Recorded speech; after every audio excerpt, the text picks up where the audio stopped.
you can play with this future scenario and it can change your behavior today and in ways that support your health and happiness. And so it's like this weird, we're thinking about the future, it's changing our behavior today. It's almost like the time-space continuum is collapsing a little bit in our minds.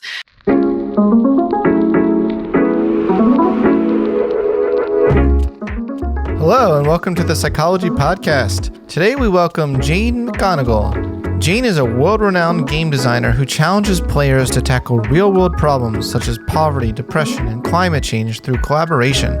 Jane is also a future forecaster, serving as the current Director of Games Research and Development at the Institute for the Future. Her games and forecasting work has been featured in the New York Times, Wired, The Economist, CNN, NPR, and more. As a two-time New York Times bestselling author, she has recently published her third book called Imaginable. In this episode, I talked to Jane about the intersection of gaming and future forecasting. Jane asserts that games are not just for escapist entertainment. They can also be used to help prepare us for what's to come. Imagining fictional simulations can inspire us to make present changes which can influence our personal and collective futures for the better. We also touch on the topics of creativity, psychotherapy, forecasting, hope, and tech. It's with my great delight to now bring you Jane McGonigal. It's great to be back in. I feel like I was one of your very first podcast guests. I know. Like episode 1 or 2 or something, like very low. We should look back at that. because I feel like you were there like ground zero. Literally, it might have been the first, I'm sure it was like the first 3 episodes. Like there were no live episodes when I talked to you. It was right in the ground floor. Yeah, you were right there. So thank you for believing in me back in the day. I really appreciate it. And I still believe in you. And I love this new book that you wrote. Before we get to the new work, it may have been some time since our listeners remember the last conversation I had with you. Maybe you could tell them a little bit about what a futurist is and how in the world you created such a amazing, unique niche for yourself by combining futurism with game design. I can't think of too many other people that have really are in that niche.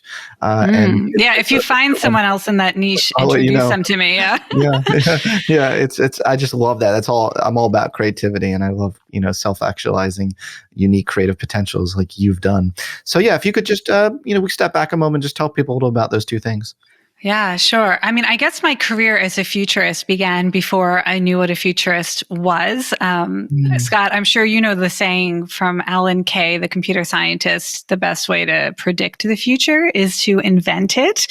And and in my early game design career, I was running around telling people we need to make a new kind of game, a game that really helps people actualize themselves in their real lives and not just the virtual world. I had all these ideas and theories, and I was doing research as a grad student at Berkeley, but what I was describing didn't quite exist yet. And one of the things I was trying to bring into existence was a type of game that would allow people who regularly play video games to apply the same mindset and creativity and flexible thinking to real world problems. So I was imagining a future where gamers were really playing in service of humanity's long-term well-being, but there weren't a lot of games that a gamer could play for that purpose. And I wound up connecting with the nonprofit organization in Palo Alto called the Institute for the Future, which you have visited, Scott,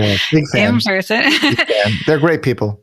Yeah. And they said, well, maybe you can make some games to help people imagine the future, and we'll see what gamers are good at when it comes to the future. And so I started creating essentially social simulations of the future, which is kind of like a Dungeons and Dragons game, where you sit around the table and you go on this imaginative adventure together, but instead of it being 6 friends around a kitchen table, it might be 10,000 people around a social network. And we're all imagining, what if we woke up and it was the worst pandemic the world had seen in a century? What if we woke up and there was this crazy misinformation conspiracy theory group on social media and all your friends and family were thinking crazy things and you didn't know how to help them? And we're trying to imagine worlds we might wake up in and think about how we could prepare for those futures or help others or maybe even avoid them by taking action today. And that turned out to be not such a strange idea when I first started saying gamers could definitely do important things with their gaming skills. It took a while to sort of prove the concept because we started making these games in 2007, 2008, 2009, 2010. All the games are set 10 years in the future. So we had to kind of, wait a decade and see, did imagining the future actually help people who participated or help us learn things that we could put into action once the real future arrived. Have you always been imaginative? Like when you were a kid? Because the thing that binds both those things is obviously an appreciation of imagination. It's a thread. So when you were young, were you a daydreamer in school? I was a huge daydreamer. I'm just wondering if you were a huge daydreamer. I used to get in trouble for it.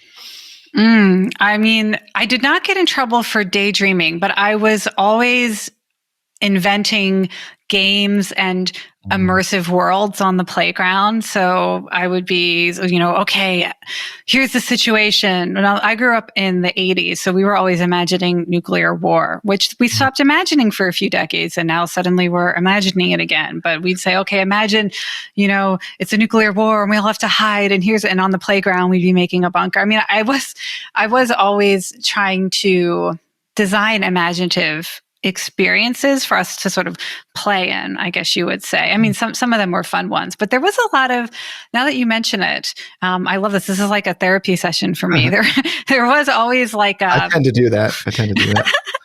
There was like a survivalist. I don't know if that was just growing up in the 80s. You were always watching after school specials where terrible things happened to kids. You would get kidnapped. You would get locked in a basement. Do you remember like growing up? I 100% do, because I had a neurotic Jewish mother who would drive me to the bottom of my street to the bus stop. Yes. She'd drive me to the bus stop. Yes. So I do think, my friends or my twin sister and I were definitely always imagining like, okay, how would we handle this terrible situation? But it didn't feel anxious at the time. It felt playful and imaginative. So maybe that's where I have the ability to find it fun to imagine things that other people describe as hard to think about. I mean, like imagining, a migration crisis is one of the things that I'm asking people to play with now. There are a lot of things that make it, painful to think about or create anxiety, but I find that you can use the psychological safety of games, because when you play a video game, right, they're all in apocalyptic worlds and wars and terrible disasters, and we don't experience that as overly threatening. So maybe in these future simulations, we can use that psychological safety of games to think about things that are otherwise painful or challenging to think about. Yeah. So what I'm hearing, just reflecting that back on you, is that one of your superpowers is what my mentor Jerome Singer called positive constructive daydreaming. And he differentiated that form of daydreaming from neurotic daydreaming, or he called it guilty dysphoric daydreaming, which is a different style. And then he actually differentiated that from a third daydreaming style, which was poor attentional control, which is what people with ADHD, tend to have difficulty with. And that's a different kind of daydreaming. But it seems like you really had the superpower even at a young age for positive constructive daydreaming. He said it was the one most linked to creativity. It was the one most linked to being able to plan your future in a productive way and not getting so neurotic about the content of the daydreams, but using it as fodder for planning. So that's where I'd place you in that sort of factor analysis of daydreaming styles. I love that. I'm sure everyone listening is also like self-diagnosing now.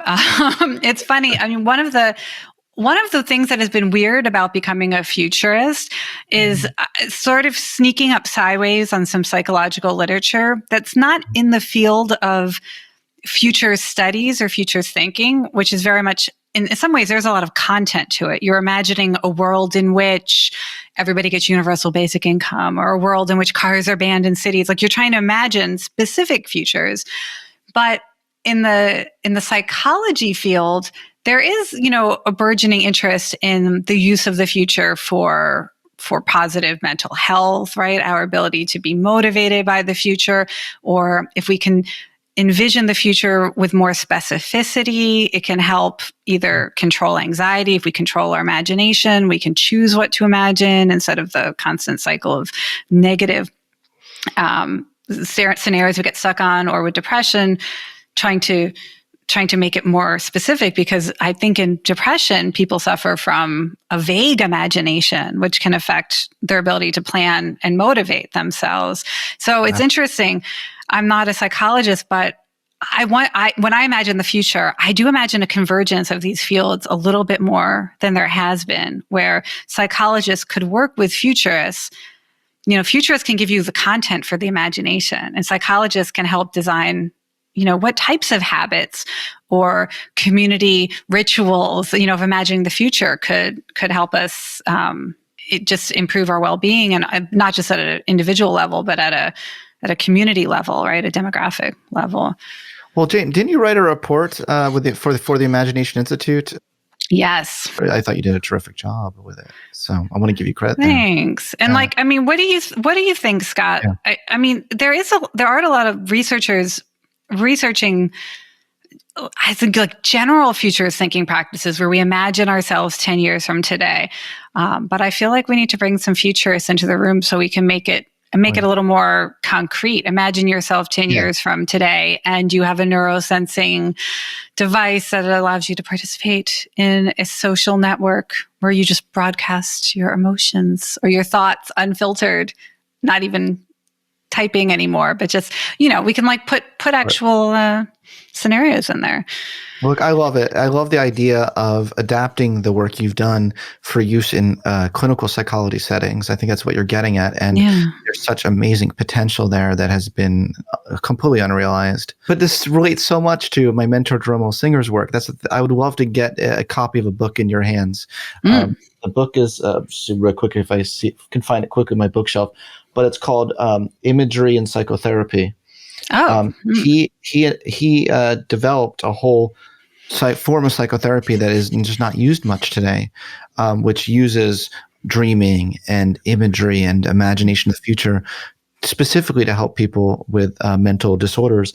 And I'm buying this as a gift. It's a gift to you. I'm going to buy it. And if you give me an address to send it to, I will be happy to do that. It's good. And I'll do a little mini workshop within the Institute on it and sort of educate my peers and colleagues, because it's interesting. There's been some weird, interesting intersections with future forecasting and I don't know, maybe less like in current forms of psychotherapy. So this idea that there are futures that sort of percolate as almost like a subconscious narrative across society.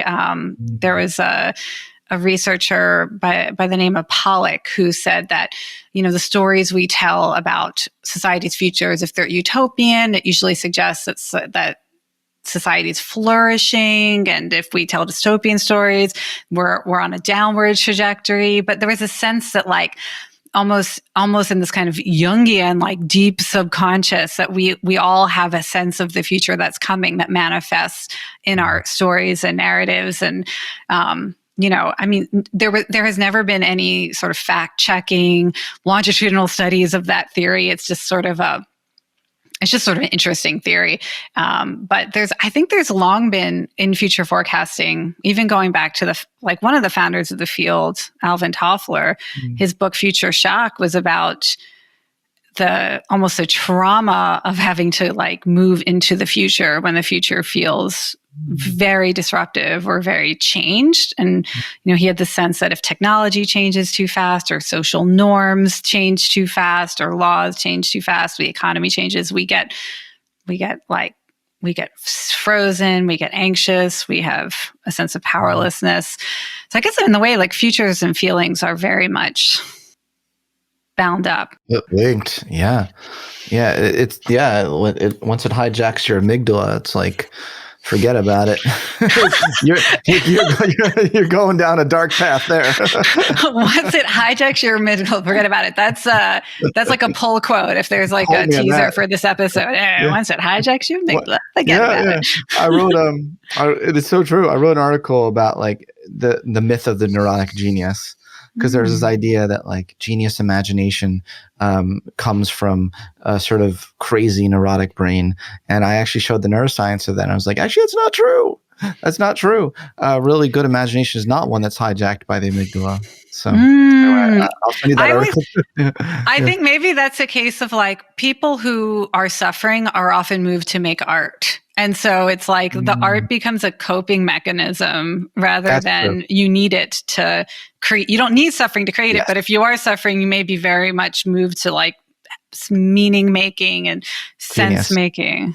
That's a genius point you just made, because everyone treats correlation like it's causation, right? And you just like broke it down. You're like, folks, I think it's moving in this direction. I know that I create games when I'm in deep despair, so that is my sort of form of self-healing. Yeah. Me too. I really resonate with that deeply. Well, tell us a little about the distinction you make in your book between positive imagination and shadow imagination, because I think that maps on nicely to some of the other things we've been talking about.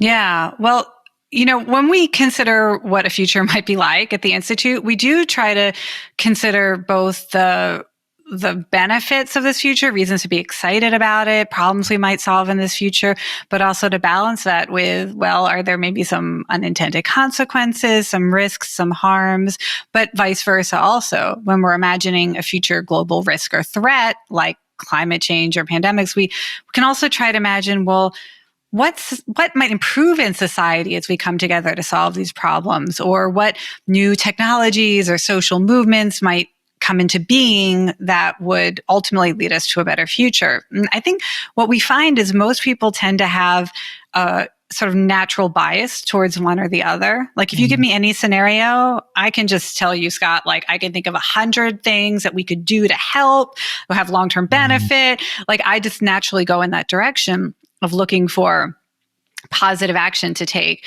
But that can be really unbalanced. So say there's a new technology. Well, it might have all kinds of systemic harms and affect different people differently, or new policies. And, I need some help balancing out my positive imagination with the shadow imagination.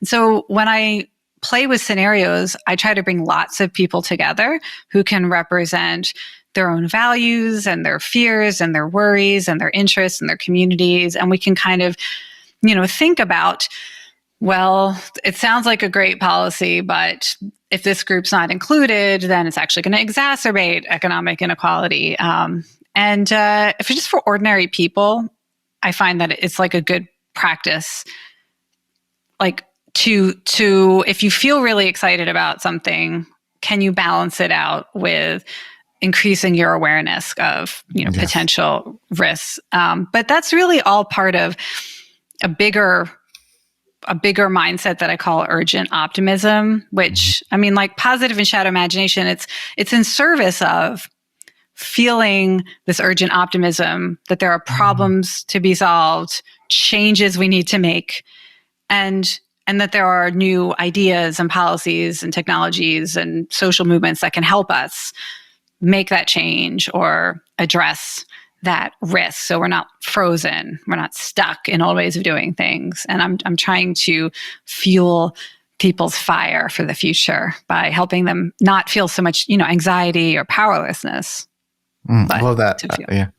You urgently optimistic. Urgently optimistic. Yeah. I see what you did there. So did you coin that term? I did. I love that. And the weird thing is, I coined it originally in my research on video gaming, because I was trying to explain what happens essentially at a neurological level. Why will a gamer fail 99 times at a level and they are convinced at the 100th time they're going to succeed? Like why is it that most gamers spend 80% of the time failing and they still say they love an activity? What is happening in the brain to keep them motivated and optimistic and high energy and high attention, even when they're getting all this negative feedback? Because I was thinking if we could replicate this even to a small degree at school or at work or in our personal pursuits, we might be able to stay engaged longer with tougher problems.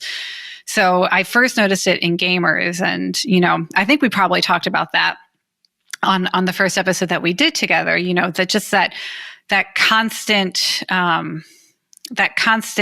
sense that something good could happen in the game. Like, we're making these decisions, we're making up to 60 decisions a minute. And every time we make a decision, we're getting that little expectation in the brain. Something good could happen. My score could go up. I could hit the weapon. Like, I could get an advantage. It's this incredible abundance of hope. And because we get the feedback so quickly, we can essentially supercharge that anticipation and reward cycle. And so anyway, it happens very easily in games. It doesn't happen quite as easy with regard to the future because it takes 10 years for the future to arrive. We don't get positive feedback. We don't get any kind of feedback when we think about the future unless we essentially try to, can we engineer some feedback, which is why, I try to get people to play games with the future. So at least we can imagine some feedback in this situation so that it feels like you're really playing with it and not just kind of waiting for the future to happen.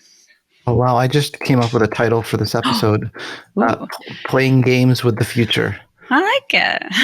With Jane McGonigal. I love that. So you did this. You have many examples of this, and I thought now would be a good time to go through some examples. In 2008 and 2010, at the Institute of the Future, you ran simulations that predicted human behavior in the face of a global respiratory pandemic.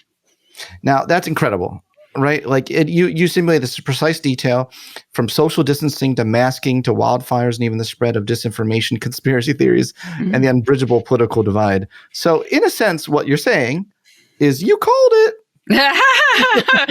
Okay, Scott. Yes. And my dream is to be the worst futurist of all time because all the things that I predict, I tend to focus on global risks, right? So I want to be wrong. I want people to look at me and say, Jane, why were you worried about this mass migration? It never happened. Don't you look silly? Don't you feel silly? And I want to be like, no, because we avoided it through action today. Of course, as a futurist, you want to prove yourself wrong. But we did, I think, sort of inadvertently back up into a really interesting study of can individuals accurately predict at a systemic societal level weird stuff that experts did not think would happen, right? So one of the questions that we asked the participants in the 2008 game, which was called Superstruct, was imagine that you've been asked to isolate or quarantine for a couple of weeks. Under what circumstances would you disobey? Would you refuse to isolate? What would you leave the house for? And the number one thing that people said was for religious worship, to go to church, to go to synagogue, right? They felt it was so deeply ingrained in who they were, that it was so important to their identity and to participate in that community. And we were, so actually very early on in the actual 2020 pandemic, we have religious leaders who participate in the Institute's community, priests, we have ministers, people who lead worship. And I said, you have to go virtual because one of the most clearest facts that we got out of the simulation was people are going to pray no matter what the CDC tells them. Mm-hmm. And it turned out that was the number one super spreader risk worldwide. And people went if they were positive, they went if they were exposed. And so, there is, I think, a misconception that individuals are bad at predicting their future states. And Scott, you probably know, there's some research. I don't know what it's affective forecasting. Yeah, affective forecasting. Daniel Gilbert's research, right? We're never as happy. Purchases don't make us as happy as we think they will. We're terrible predictors of the future of our emotions, our happiness. Yeah. Right, but I feel like maybe that has been over extrapolated in the sense that what I am starting to believe, we've had multiple games where people had to live through what they imagined. The first one was World Without Oil, where people imagined gas reaching a certain price point, and then it did, and we're like, well, okay, are you driving less? Are you carpooling more? Are you working from home? Like, and people did what they said they would do. And I feel like maybe we can accurately predict our likely reaction to a novel situation or crisis. Maybe we can't, maybe we would have predicted I'll be miserable in a pandemic. And it turned out that people were actually found ways to be happy because we're so emotionally resilient. Like, maybe feelings aside, what I see in our games is when people actually had to live through things, they accurately predicted.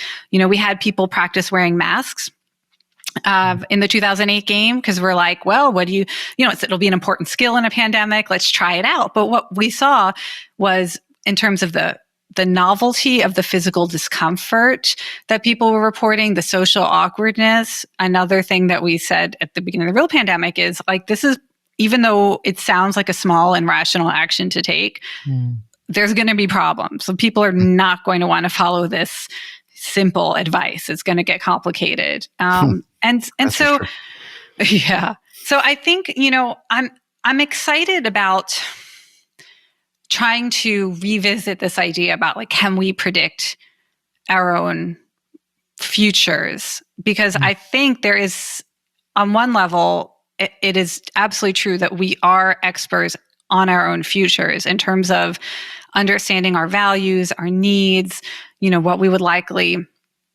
be afraid of, or what would drive us to take action in defiance of, advice or common sense. So yeah, this is another one of those areas where I think there's good dialogue to be had in the future. Like, what can people predict about their own future accurately, and how might we leverage that intelligence? Because in some ways, I think ordinary people are proving to be better experts on the future than the experts.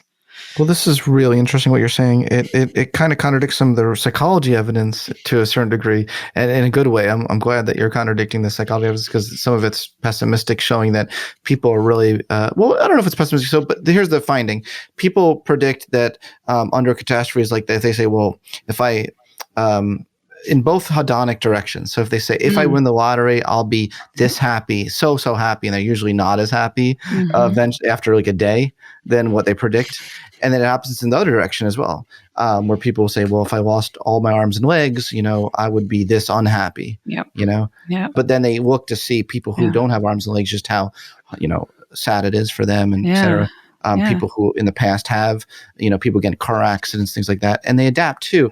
So there's kind of like an overarching point I get from all that research is that humans have an amazing resiliency, as well as kind of an innate kind of regulation thing that constantly gets us back to some baseline, that biological temperament that we have. Like, we differ in our set point, but we all have a certain biological temperament. So I'm wondering how that sort of evidence and research dovetails with what you're saying. Yeah, I mean, if we accept that is correct, which I have read much of the literature, and I generally accept that it's correct, even in my own lived experience, right? So that's affective forecasting. But behavioral forecasting is different. So, like, Scott, for example, what if I said a year from today, okay, so it's March 14th, 2023, and you're on an airplane, and you've got a parachute on, and they're asking you if you want to jump. Do you think you could fairly accurately predict whether you are likely to jump or to wait for the plane to land and walk off the plane? Oh my gosh. What a question. Now I just have a follow-up question. Like, what are the probabilities they give me that thing is going to land? Are they giving me greater than 50%? So it's like it's a pleasure. It's a pleasure ride. Like, I don't know what's happened. You've been like, your friends are like, we're going parachute. I mean, basically, so it's not a catastrophe and the plane's going down. It will land. I can make that decision. It will land. But could you accurately, do you feel like, I feel I could pretty accurately tell you that short of them paying me $10 to $20 million, I would not do it. It's just not in my nature. I'm not brave enough. I'm not interested in thrills enough. And I think I'd be traumatized by it. So I would avoid it. I'd have flashbacks the rest of my life. So that's what I would feel. And I am pretty confident that if you put me on a plane a year from now, that is how I would act. Now, maybe something would change. but do you feel like you could give a This pretty is my accurate answer. prediction? This is my nuanced answer. I thought it through Okay. now, and I Okay. have an answer. Dun, dun, and here's the paper says, if it was sprung on me, without any, I had no idea this was going to happen. Like I'm on the plane with all my friends. Hey, we're having fun. They're like, oh, by the way, Scott, we're jumping. I could say with very high confidence, it ain't going to happen, folks. Ain't going to happen. I'll take the videos. I'll put them on Instagram for you. Right. But my nuanced answer is that the way, knowing me, that's something that could potentially excite me, that idea of doing that someday if I worked my way up psychologically and I started with like 5 feet where I jumped off a plane 5 feet above the ground, then went up and build up to it. But if it was sprung on me, I don't think I'm going to do that. So that's great. So see, you're using your own knowledge of yourself to make the most accurate prediction you can. And under what circumstances your prediction would change. So my theory is now, having run, I don't know, a dozen of these simulation games and being able to follow up with people to varying degrees, like life actually sounds similar to the scenario that we imagine, that if you were to get 100 people together to make a prediction like that, most of them, you know, a very high majority, not just like 50-50 chance, but a high majority would accurately predict, because we know ourselves. And although we change, we have good intelligence. We're like the CIA or FBI for our own minds. And so I think, one of the big scenarios that we're playing with now, this idea of what if up to 1 billion people on the planet need to move, forced migration due to extreme heat, drought, wildfires, and that sort of thing, right? That's right smack in the middle of expert estimates for migration in the next few decades, right? So what if we were to try to, I'm imagining, move people equitably and intentionally, instead of having people sort of risk life or death, trying to illegally get into countries, get on ships that are sinking? What if we established a global effort similar to trying to roll out the COVID-19 vaccine? What if we had a decade to roll out a planned, equitable, safe, economically supported migration to the most climate resilient places on Earth, who want to have denser cities where we might see more than creativity and innovation and productivity and all of that, right? And so one of the things I'm asking people is simply what their risk for climate, or what their tolerance for climate risk will be, what their decision-making process will be. So there's a survey that participants take, and it asks questions like, how many days of extreme air pollution are you willing to tolerate a year before you feel like it's time to move? Or how many days of extreme heat, like over 120 degrees? How many days without power because the power grid is brittle and due to extreme weather? How many days of whatever, all the climate risk factors. And then also, where would you move? Where would you consider moving? Like, list your top destinations. If there was financial support to move, and Northern California is no longer safe because of the wildfires, which that's where I live, where do you think you might go? And so one, trying to stimulate imagination in individuals just for themselves, so that they're not like that they've never thought about it. Let's at least start thinking about it in case we have to move. But also just to collect some information about, I guess, how fixed are we going to be? Like, look at what happened with the pandemic, and it was moving from city to city, and yet the rest of the world was like, it's just China. Okay, well, it's just Italy. Okay, it's just New York City. And I'm curious about how quickly or slow we might be to start moving people before there is extreme suffering. Are we going to wait until things are really, really bad and we don't have a lot of time and people are suffering? Or is there a chance, maybe if we start imagining now, that we might actually start moving people around the planet in a way that supports human flourishing and less, like not leaving people trapped behind borders? And I think we could get some good intelligence by asking people these questions now. Yeah, this is so important. And I guess I'm wondering, you've done great experiments on this where you recruit participants and do this formally. How can this scale up, right? So how can like everyone on Twitter get a chance to participate? Yeah. Okay. So the Institute for the Future just opened its first online simulation center where any member of the public can join. Amazing. And we're doing a few things. There's a monthly scenario club. So it's like a book club, but for scenarios. So this Wednesday, we're having our first meeting, and it's in multiple meetups because we have members from literally all over the world. We have over 80 countries now in our community. We just opened a few weeks ago. But it's great for building empathy, see the future from different points of view. Yeah. So we're doing Scenario Club. We're doing twice a year social simulations, full on, spend 10 days deeply imagining a specific scenario. We're looking at decision making around geoengineering. How will the planet decide if we're going to inject sulfate particles into the atmosphere to block the sun for 10 years while we get off fossil fuels, things like that. How will we get informed consent from all of humanity? So you can come and participate. We're doing game nights, future forecasting game nights. And I'm hoping that by bringing people together to play these games with each other and with me and other experts at the Institute, they'll take these skills and habits and games and, in my book, Imaginable, there's a whole chapter like, so you want to run a social simulation? Here's how.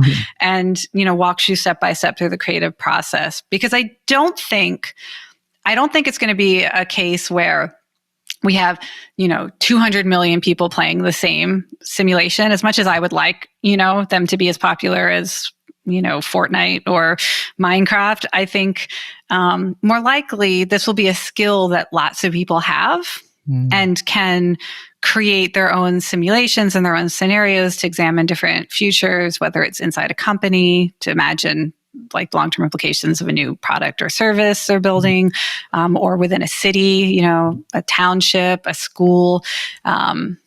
Yes, that's how I hope it will scale out. Not as one big game that necessarily we all have to play at the same time, but as many hundreds of thousands of scenario designers and simulation developers all creating their own futures. Sounds like a fun position. To be a scenario designer. Yeah. That's cool. Well, here are some challenges in the next decade that are really important to think through, to think the unthinkable.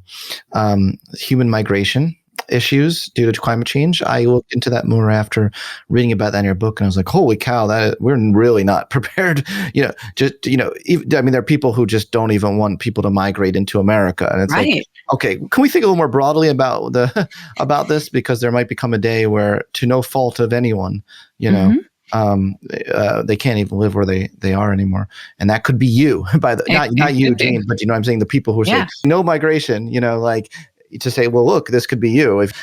So how have you changed the asteroid forecast? Another big existential threat that opened my mind up big time. Those threats. The future of food as medicine. Incredible. You really broadened my mind with that. And I did research on all of these because I was like, I'm so nerdy. And I'm like, oh my gosh, is this true? And I was like, oh my, now I'm like obsessing over like these issues. But anyway. It is a pretty much a proven fact within, this is one of my favorite things to study, is if you play with a scenario, it essentially creates more salience for that topic in your brain. Like you get a reward hit when you see information out in the world about it. So it's like if you play about food as medicine, if you hear about new pilot programs to give away free fresh fruits and vegetables instead of having to pay all this money for healthcare treatment later, it's going to it's like in blinking neon Vegas lights to your brain, and you 100%. Totally. It's like you just totally start to see the clues everywhere. It's a little trippy, but it's cool because you learn faster. You notice a change faster because everything's jumping out at you. Well, I changed my meal delivery service this week to all vegan. Hey, so I'm like, you're ready for that. Yeah. You're ready for the alpha gal crisis. I don't know if you got to that one about the tick-borne pandemic, where we just kicked off a big simulation of that. In our urgent optimist community last Friday, people getting ready for a world in which, people are excited, it's ostensibly the simulation is about the next time we face a pandemic, will we learn from COVID and do better? But I didn't want to re-traumatize people by having a simulation about a similar contagious virus. So we're simulating a tick-borne pandemic where it doesn't spread from person to person. It spreads via ticks. It's not a virus. It's you develop an allergic reaction to a sugar molecule that's found in mammalian meat products. Like this is a real thing that exists. We're imagining it. And, because on one hand, what I hear from a lot of people, like where will they find hope for the future? They want to believe that we'll do better next time. And even today, I just saw there was an op-ed in the New York Times, will we do better next time? Everybody's trying to figure out, reasons to feel like there's hope. We've learned, and to make meaning out of what we've lived through, right? Mm-hmm. But at the same time, with these are games. I want them to feel like they're psychological safe spaces where you're not going to have to just be overwhelmed with negative emotions in order to do the mental imagination. So we changed it to something. Well, we changed it to the tick-borne thing, but man, people are into it. They're thinking about, because it helps them imagine making changes that I feel like they want to make anyway, like a more sustainable plant-based diet, which in this pandemic you would have to undertake because it could literally kill you if you have meat. It's weird how scenarios work like that. It's like we may never live through a tick-borne pandemic, but you can play with this future scenario. And it can change your behavior today and in ways that you support your health and happiness. And so it's like this weird, we're thinking about the future, it's changing our behavior today. It's almost like the time-space continuum is collapsing a little bit in our minds. It's incredible. It's amazing. God bless the default mode brain network.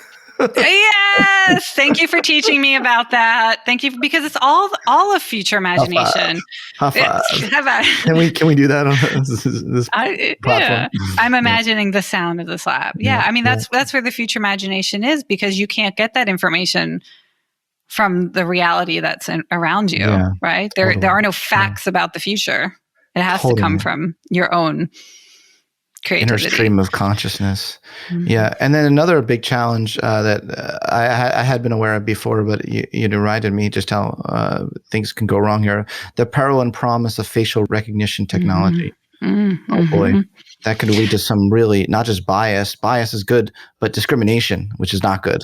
Yeah. Yes. And I think, I was, in doing the research for this book, I was unbelievably, unnerved by discovering that the pandemic actually accelerated this technology, because the companies that create facial recognition software, they had to figure out how to recognize people with masks on.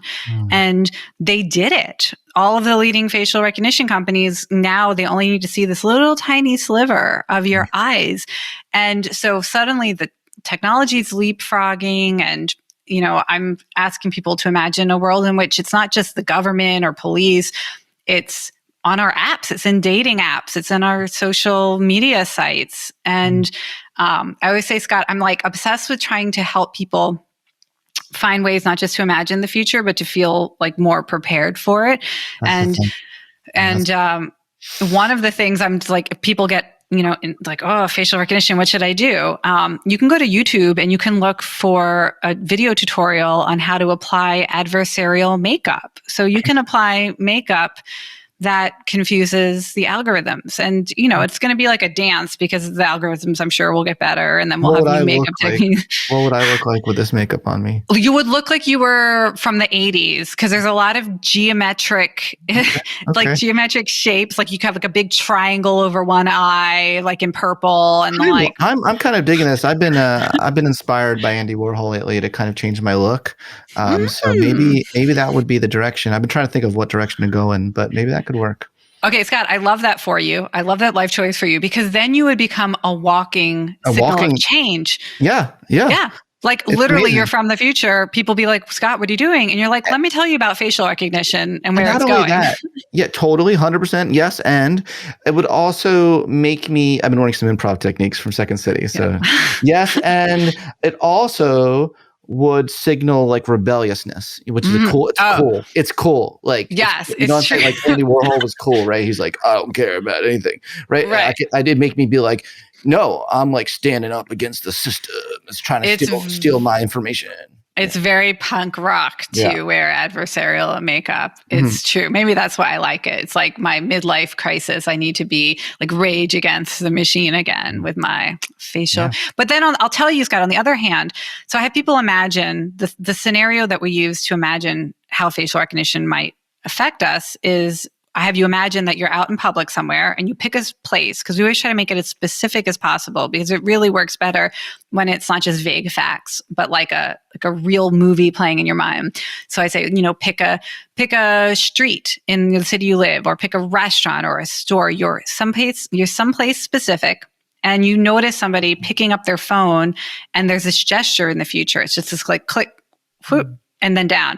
And it's like the sign that you've been face scanned or face searched, right? I think is how I describe it in the book. And I just ask you, like, how do you feel?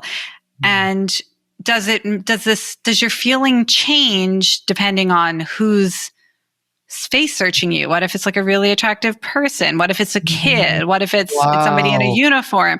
And we're trying to like, it does, it probably does.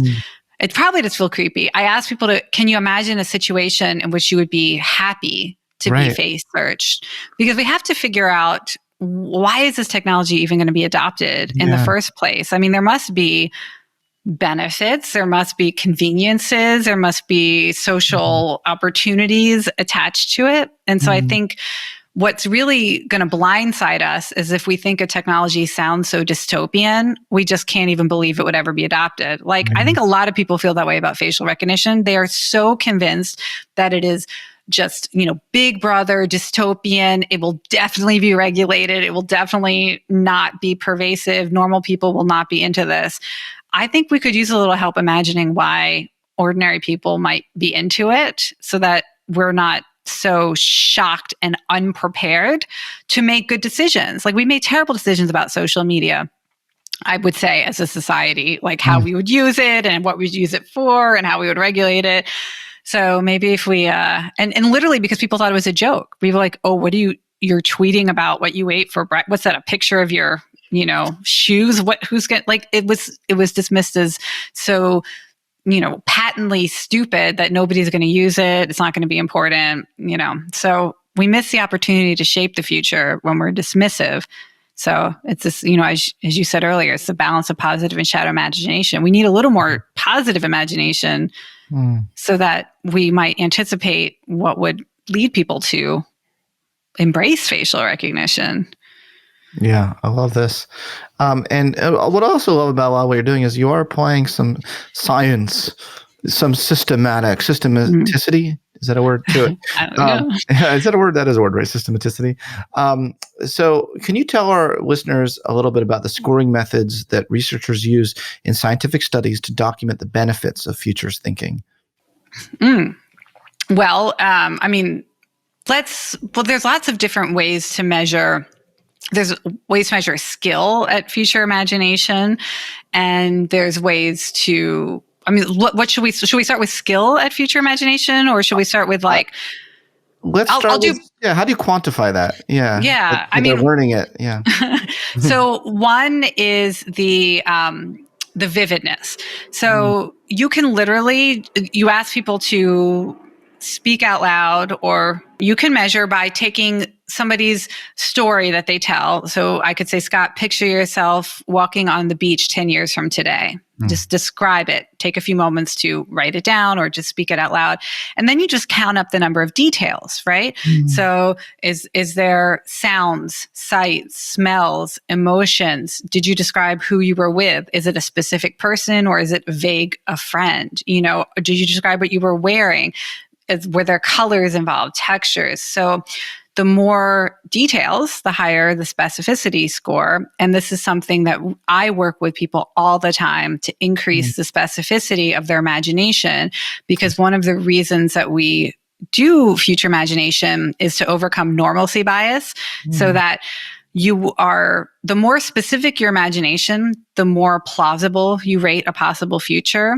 And my mission is to get people to believe that risks we dismiss and downplay and underestimate, like a pandemic or mass climate migration, like that it's real and we should take it seriously, and don't just don't let your brain's normalcy bias just because it's never lived through it before. Don't let your brain, get stuck assuming it will never happen. So the more details, the more likely you are to think it's plausible. So I work with people just constantly just like make it more like the most detailed description you can. You said hello to your, neighbor. Well, write the quote. I want to know the exact words that came out of your mouth and what facial expressions your neighbor made when you shared the news. So so that's one thing we can measure. We can measure immersiveness. So we ask people after they imagine yourself walking on the beach 10 years from now. I can just ask you to rate like on a Likert scale, how much did you have the feeling of as if you were already there, as if you were pre-living it, or how absorbed did you feel? So we rate on immersiveness. We can also rate future imagination skill and flexibility. So you could go through this whole imagine yourself 10 years in the future on the beach, and then I'll be like, okay, Scott, I want you to reimagine this. Change as many details as you can.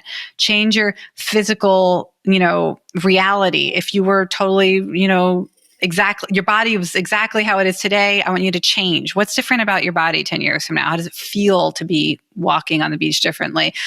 Change the time of day. If it was the morning, now it says, and you see how many details you can change while still coming up with a realistic or plausible story. And so you count the number of changes, and then how, again, on a Likert scale, how realistic does this new reimagining mean? And so if you're able to come up with highly realistic, but also everything's different, that's a sign of your mental flexibility around imagining the future. So there's just techniques. And, when I work with students, we'll practice these little habits. But one of my favorite ways to measure the benefit is so like pathways for future action. So I might have you imagine climate migration, and then I would say, Scott, how many things can you think of that you could do today to be more ready for this future, or to influence how this future turns out? Like if you want to prevent it or change it in some way. And you just score somebody on how many things they can list. They could say, well, I could research what the most climate safe cities and countries are likely to be. I could see if I have any legal pathways to migration. I could learn a new language so I can welcome people who move from Indonesia. I could learn how to cook food from Indonesia since, the game says many people are likely to move from there. I want to be ready to help people feel welcome by cooking for them. The more things that you could list, things you could do today, that's considered having more pathways to impact the future. It's similar to the idea of like pathways of hope. How do you feel your self-efficacy? Goals and ways. Yeah. So that would be another way. And a lot of people feel like they have no way to impact the future. So this is actually very meaningful. If you can go from being like, I don't know what to do about climate change, to having a list of like 20 things that you can do that help you be ready for it or change it or shape it, can really create a profound shift in just our emotional state today, because we don't want to feel powerless. We want to feel powerful. Thank you so much for elucidating that, because I was wondering how you measured some of these things. For instance, it said that as an outcome of that simulation in 2008 and 2010 with the global respiratory pandemic simulation, those who participated in the simulation were less shell-shocked when COVID-19 hit and were able to act and adapt faster to change. To me, that's incredible and just speaks volumes to the benefit of your approach. I was just curious scientifically how you measured those two things, like less shell-shocked and ability to adapt faster to change. Yes. Well, in that case, you simply can ask people, how surprised were you? When did you start making changes in your routine or in the supplies you were gathering? That would be a different type of measure, right? Cool. Because the other measures are more about changing in the moment now. For that one, you had to wait for reality to show up to see if it made a difference. Yeah, for sure. Were you able to get 100% of the same participants? No. Attrition? No. Yeah, attrition. Oh, yeah. Well, because it wasn't set up as a longitudinal study. And this has been my big call to the community, is that we have to start doing longitudinal studies here. I mean, we're claiming to impact the future. Agreed. We got to follow up. There's only been one big longitudinal study of these types of methods, and it was on business performance. So companies that practice these types of, scenario development and collecting signals of change, they, make more money. They have more innovation, whatever. I mean, if you're a capitalist, that it sounds great, go for it. I'm like more working at the level of, change the world, reform society, our personal well-being.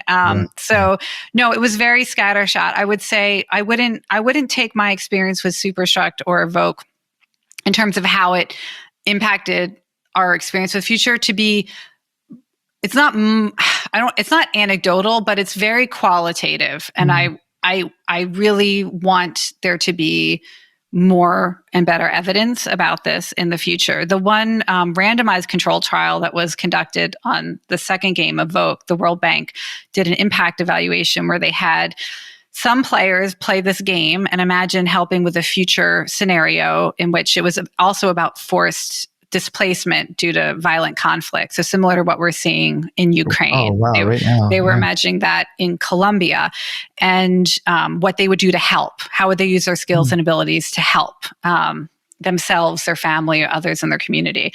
And they found that people who played this futures game, they had more pathways to actually impact the future. They were able to, at the end of it, name more actions they could actually take. They felt more confident that global challenges could be solved, more optimistic that they could use their own skills and abilities. They were better able to articulate actual, concrete, realistic things they could do than a peer group that took traditional university coursework in social change, social entrepreneurship, political action. So there was something about the scenario that led to statistically significant increases in that confidence, that hope, that future power or self-efficacy.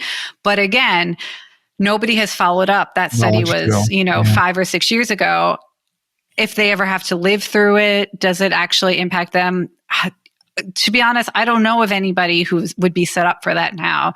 If you have ideas for, we need a grant, basically. We need somebody with a long-term grant because it's going to take 10 years to follow up and figure this out.